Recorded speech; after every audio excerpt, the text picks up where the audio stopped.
partito sparato, vediamo un attimo.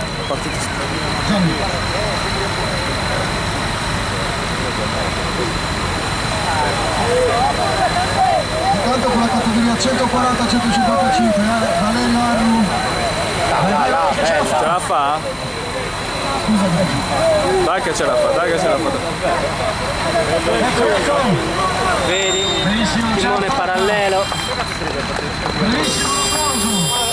Dipende, sei all'evento. Grande Fabio.